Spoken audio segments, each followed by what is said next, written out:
Good morning, everyone. Probably evening when you're getting this video, but welcome back to Resin Rainbows. Today we are going to be pouring this hummingbird mold. I don't know, it is a holographic mold. Everything that we're using today, except for the resin, is from Temu. I did get this mold on Temu. It's beautiful once it's demolded. I'll get you all over here where you need to be. So you can kind of see it a little better. There we go. Sorry about that.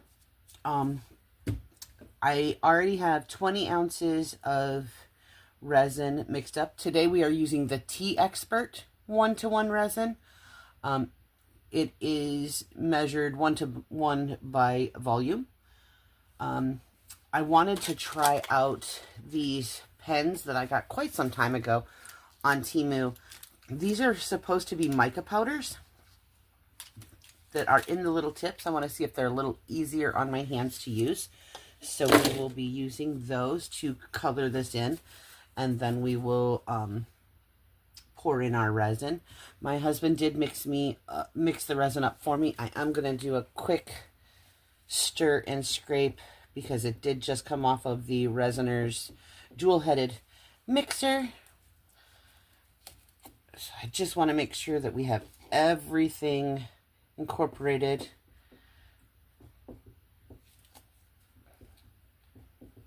All right. I don't think that we're going to need 20 ounces, and if we don't, that's okay. I have another mold that we can pour that is also from Temu and relatively unique. I do like doing some of the unique ones. I have poured this one a couple of times already, so I'm sure that's why you're seeing some little bits in there. Those are in the negative space though, so I didn't worry about them getting those little bits out too much, because they shouldn't interfere with our pour. So, how do I already have resin on my gloves? I don't know, but I do. Let's go ahead and wipe that off so I don't spread it everywhere. Go. Must be he spilled a drop or something somewhere and I stuck my hand right in it. Thank goodness for the gloves. Okay, so we will start off. I only have 9, and I know Temu sells these individual. So I only have 9 different colors here.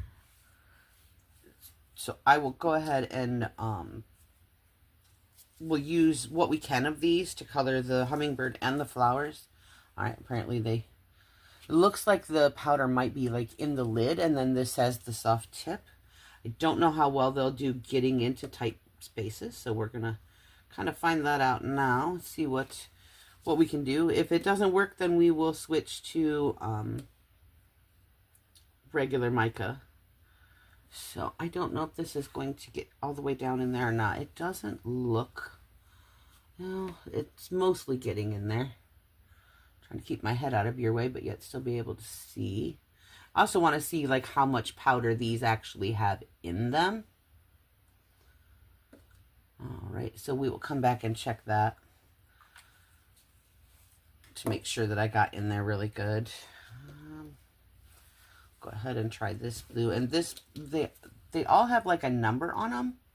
This one says TJ11, this one says TJ07, so they all have different.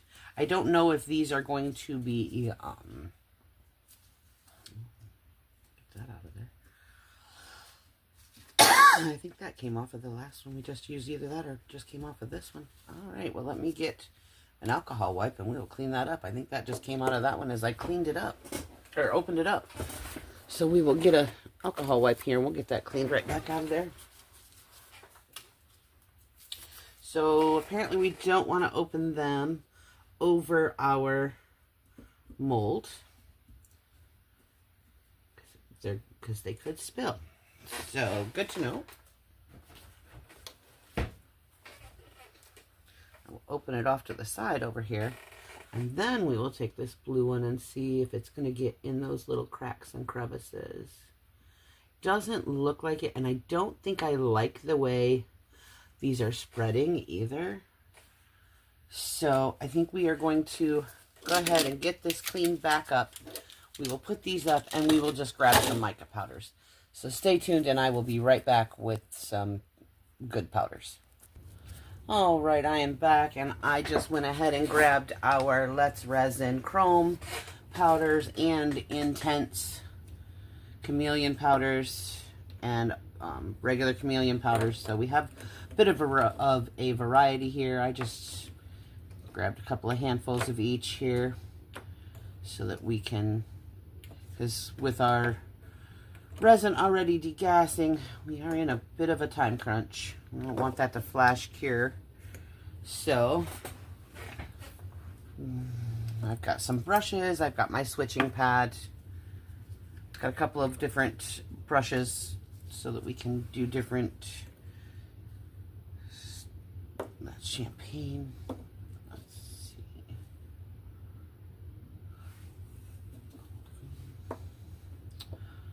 Sorry for being a little bit unorganized, but I wasn't expecting to have to switch my powders. I guess I should have. Okay, we're going to use, this one is not a Let's Resin, so this one must be a Temu too, but it is a flashing brown, red, purple. I'm going to try that for the beak and see what that looks like. Just get my brush right on in there.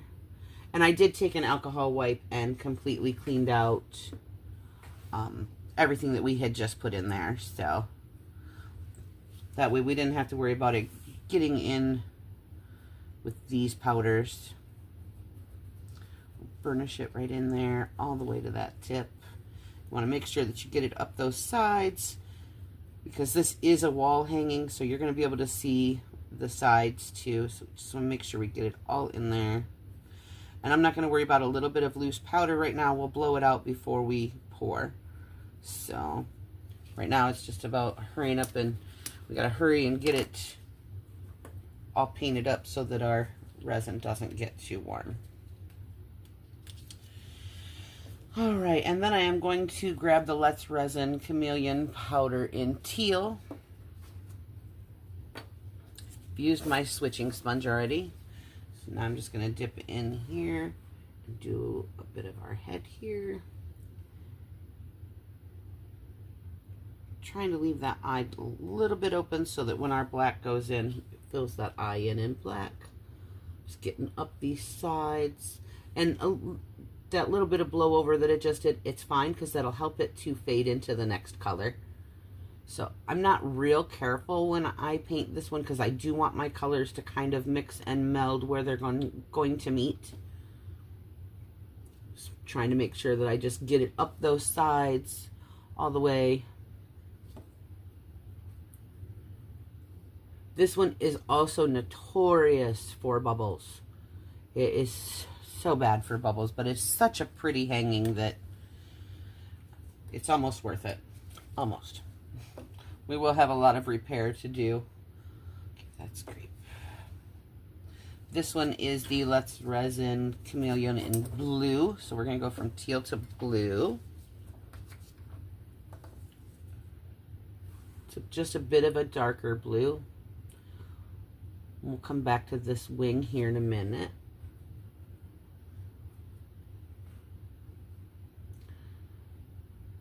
This is where you can kind of let your creativity shine. You can just mix and match any colors you want. I love being able to just kind of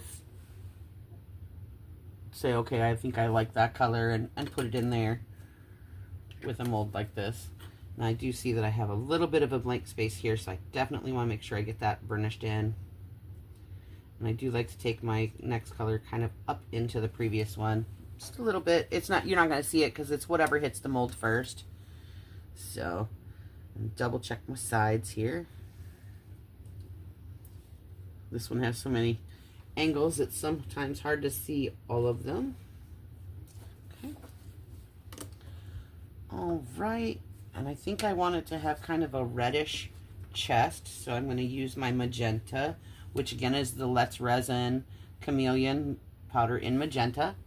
Take that down here. I know that the red-breasted hummingbird was my mother-in-law's favorite when she was alive. So this will give it just a bit of that red for the chest there. Okay. And I'm not trying to be authentic to the bird at all. I don't have a picture of one in front of me, so there's no way that I'm going to be anywhere near authentic. Next, we are going to switch to the Let's Resin Intense Chameleon in green. And I think I'm going to do the tail and the wings in the green.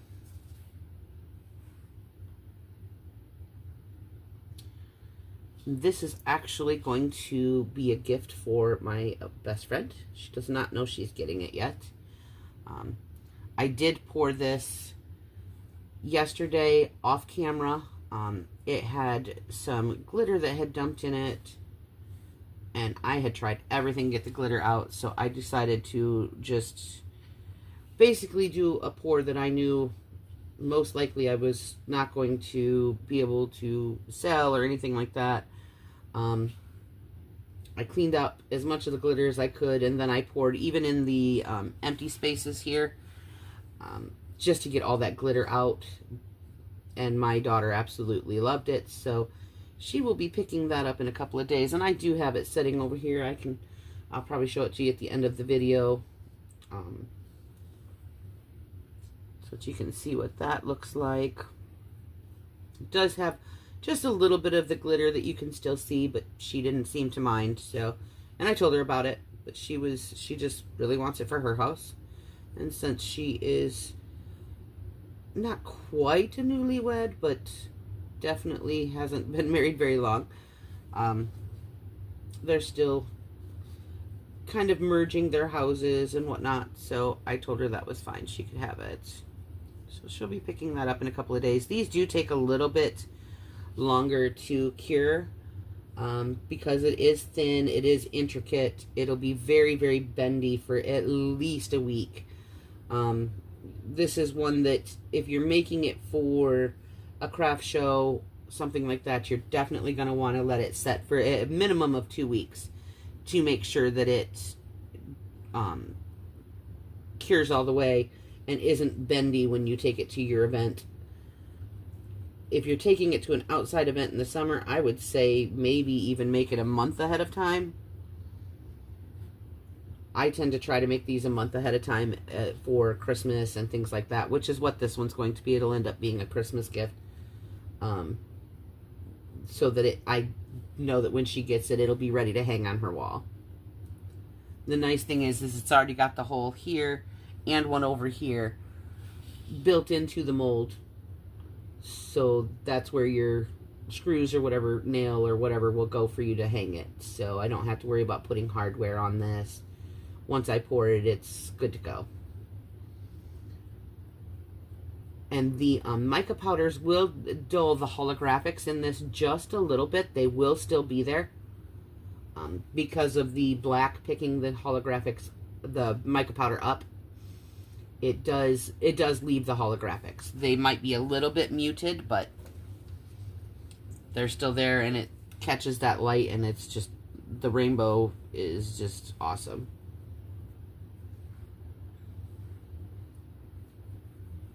So, but like I said, we're trying to just hurry and get this laid down because our resin is sitting there.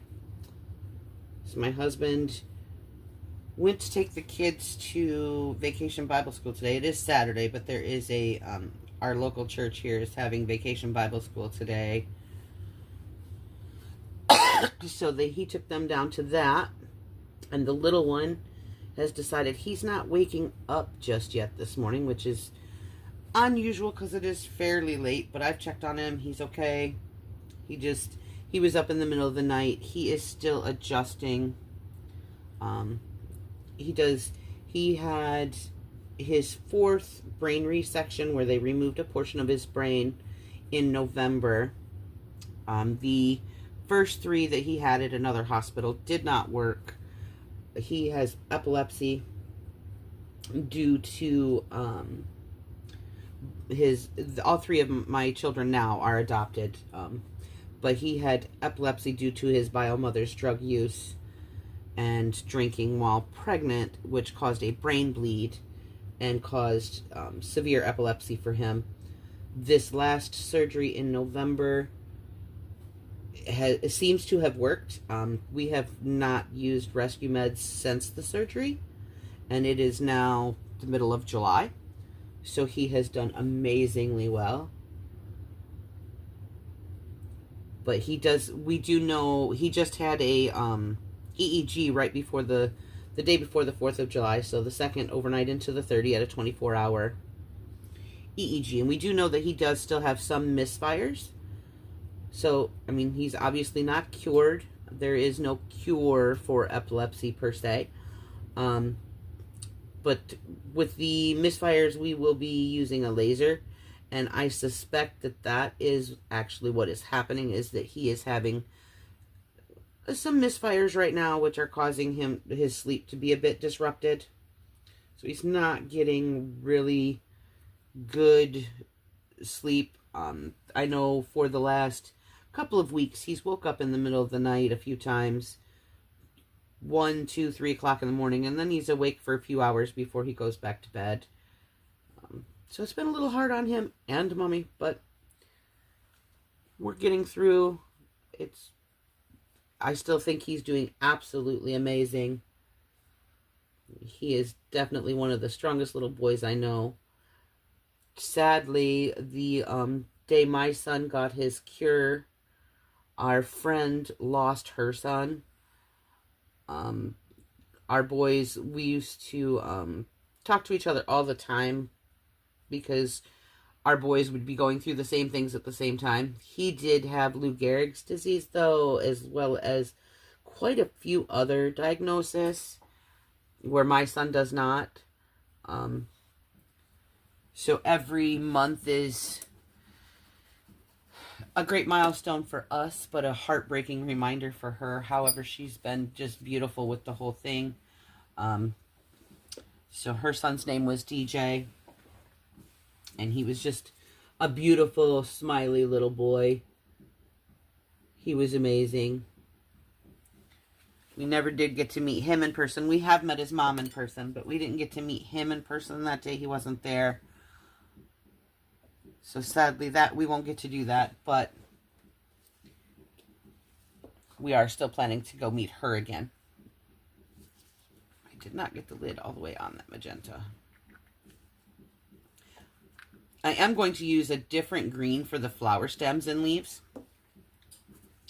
I did pull out the Let's Resin Chameleon Powder in Plum for the flowers, because it's hard to see, but there are 2 flowers here. You really have to look at the mold to know exactly where those are, and to kind of, I like to try to outline the outside of them. Am I always right with it? No. Because, like I said, it's very hard to see exactly where they start and stop. So, but we will hit these with the plum, and then we will come back with maybe an olive green for our stems and leaves. So, but I'm sure you don't want to sit here and watch me paint all of this, because it's going to take a little while. I will do this as quickly as I can. So I will put you on pause, and we will come back when I have it all painted up and we're ready to pour the resin. I will see you in just a few minutes. Okay, welcome back. I did decide to use the Let's Resin Dark Green Chameleon Powder. I'm just going to do a quick wipe with an alcohol wipe here to get a little bit of this cleaned up from when I blew out the powder here. Try not to get where I purposely painted here, but just a real quick wipe there, check everything. I think we're good. I know our resin is getting quite warm over here, so I am going to quickly move these off to the side because I do want to slide this over. I think we've got way too much resin, which is fine. We do have another mold that we can pour, so that's perfectly fine. I did paint this relatively quickly, which is why it looks so a little bit of a mess. Again, it won't matter where it's at in this dead space. I can clean that up after I demold. So I'm not too worried about that. Just want to make sure that I've got it all out of these spaces here where I don't really want it, where I want that black to come through. Make sure I clean up any of the excess alcohol from that wipe real quick. All right, and we should be good to go. All right, so give this a, oh yeah, that's very, very warm. We don't want this to flash cure, so we're just gonna do a quick little stir here. We're going to try to pour thin and fast. We want a real thin stream, but we want to pour this as fast as we can so that we don't flash cure in the cup. So I'm going to actually start with a bigger area like the head here. And if I over pour, which I do with this one all the time, and end up in the dead space, again, it'll be fine. We can get it out later. Do a real thin stream all the way down that beak. Because that is super thin. Try to make sure that I do a thin stream down each little space. And this is where I tend to over pour and get it into the dead space, because some of these are so thin to try to pour into. But again, I can clean that up before it cures.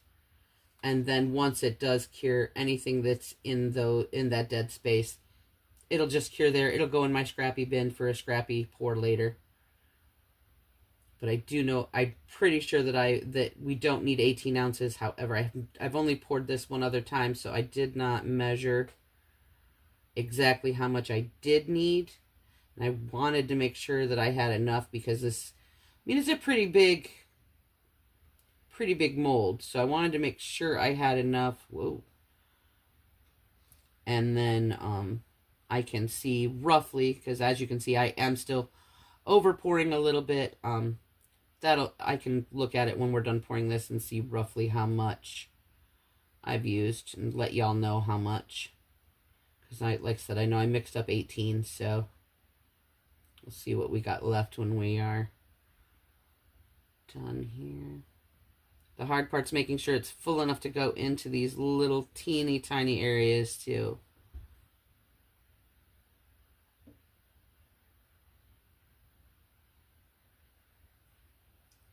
Okay, oops, over here.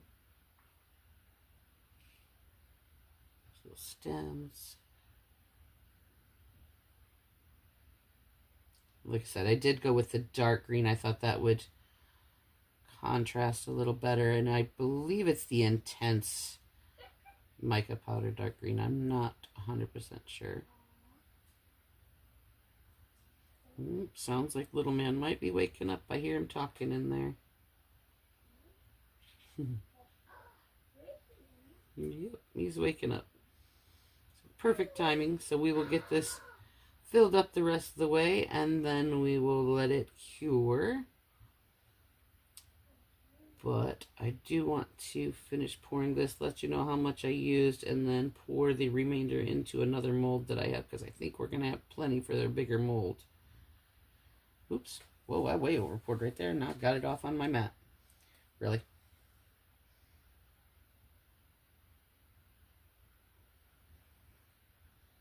Like I said, don't worry about where I've over poured. I will fix it. It's fine. It's fine. I just don't have a steady hand like some people do due to an injury to it, so I tend to not know how much I'm tipping things up and things. That is way more than we need there. We're going to stop there, let it all level out. I used 6 ounces. So this mold takes 6 ounces. As you can see, we have bubbles coming up everywhere here. I will be running a tool through there carefully, and I will be spritzing it with some alcohol. I wished I could have spritzed it before we poured, but that's not possible because of the mica powders. So apparently I've got resin on my hands. I'll quick clean this up so we can put down our other mold here. go. Love the Teflon sheet. All right, the other mold we're going to pour is here, and we'll just do it in a flat black. This is a super cute mold from Temu. It is 5 coasters and a holder, and they look like a little hedgehog. I have already poured them in brown and white, and it's actually off to the side because they need to be finished up. But we will go ahead and see if we have enough black to pour these in black. And this turned out super cute too, so. But since we have so much left, quick, easy way to use up our black so it doesn't go to waste and hopefully doesn't flash cure. This cup is getting very, very warm. Quicker we can get it in here and get it spread out, the better. Now, I am pouring on top of a glass heat mat. However, I will not be turning it on. I will be letting this cure naturally just to help reduce with bubbles in the Hummingbird. Because that Hummingbird, she will get some nasty bubbles.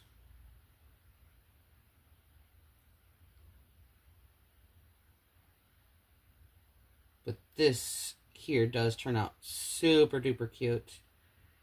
The coasters are the little quills, and they help the coaster stand up. So it's super duper cute once cured. We still have quite a bit left. So we were down to 12, and now that has taken us down to, I can't see it because it's black. It looks like we have about 4 ounces left, which is fine. I do have some other molds here that I can pour some stuff into, so I will get those around quickly and get that poured, and we will see you all on the demold. See you soon. Hello everyone, welcome back. I had my husband demold everything, just because I know that the Hummingbird mold can be a little bit difficult, and I sometimes can't quite do it with my fingers. So it feels like this might be the Hummingbird and this might be the coasters. So we'll go ahead and look at those. I have been pouring a little mold with some extras, so I figured I would show you all that. Just a little frog. You can see a little bit of brown. He does have one little bubble here because by the time I poured our black in today, it was pretty thick. So I will finish cleaning him up. We'll take care of that little bubble, but I just thought he turned out so cute. So that's just one of our little extras. We did the coasters as an extra too. They do have quite a few little bubbles in them, again, because our resin was getting really thick. But I will show you what this looks like when it's all together. So this is our coaster holder. You just stand him up. You take a small one and put in the front, and these just slide right in. This one is another small one. There are 3 different sizes. This one is the biggest. So you just kind of do it that way. And then, of course, your biggest one goes right here in the middle, and then it stands up by itself. Super duper cute. Makes it look like a little filled out 3D hedgehog when it's standing. And then if you need a coaster, take one and put your drink on. So that's all there is to that one. I did pour this one the other day too. So I will show you that. The same thing with this. I've poured 2 of them, so I will show you the other one. This is one side of the coasters. You can flip them out over and see that they all bloomed really well. Love the little swirly. But this gives you 2 choices then for your coasters. And again, it goes together same way. Small ones, medium, large. So, and just gives you that little 3D look again. So just a really cute, unique mold. Those do take a couple of days laying flat to cure, and I will show you why with our Hummingbird. Okay, so let me carefully slide this over here. This is the Hummingbird that we just poured. I will go ahead and grab this one that was poured the other day, just so that you'll be able to see the difference. Now this one I did pour a couple of days ago. It has set up quite nicely. It's still not all the way set, even though it's been 2 days. It's still pretty flexible, not too bad, but you definitely don't want to be hanging this on the wall just yet. So this needs another 4 or 5 days at least to finish curing, and I will show you why. So this is the one that we poured today. And as you can see, even just barely moving it, everything moves and squishes, and this one doesn't do that. So there's a definite difference in the way I can, pick this one up and I can move it and nothing is really moving. I will be a lot more gentle with this one. As you can see, it's immediately bending. My Hummingbird's beak is actually still on the mat. We'll set that down nice and slow, because it's pretty thin pour, and with all of the intricate detail and everything, there's nothing solid to hold it together. So it needs a good couple of days even after taking it out of the mold, or you can leave it in your mold too, whatever you prefer. I will be sliding this off onto a tray and moving it so that I can continue to do work on my mat here, but and that way it can have a couple more days to cure. And of course I don't need this until Christmas time anyway, and it's only July, so plenty of time for it to cure up. But you can see too how all of our micas and stuff kind of mixed and melded a little bit. It's not real harsh switching the colors. I love it. I'm a little disappointed here because I did use the plum for the flowers and the dark green for the stems, but they almost, to me anyway, I don't know how they look in the camera, but to me they look like the same color. So I think I'm going to be doing this again. I won't do it on camera. You guys have already seen it, so I won't be doing it on camera again right now. But I think what I will do is take the magenta for my flowers and maybe the green that I used in the Hummingbird for my vine, just so that I have that contrast, because that's what I was looking for, was contrast. And I definitely did not get that here. It's still a very pretty piece. It still has that holographic. So I will be pouring it again, but, and of course they say, we're our own worst critic, but I know what I was looking for, and I'm not seeing that. I'm a little disappointed in those colors because I don't see dark green at all. I don't see a green hue at all here. And I used plum, which should have been purple and green, and all I'm seeing is purple all the way through with a blue hue to it. I don't know if you guys are seeing the same thing or not, but I know what colors I used here. So I will just use those again later when I pour it again. I will use these two colors here. So that'll solve my issue and make it what I'm looking for. But anyway, I hope you all enjoyed that. There we go.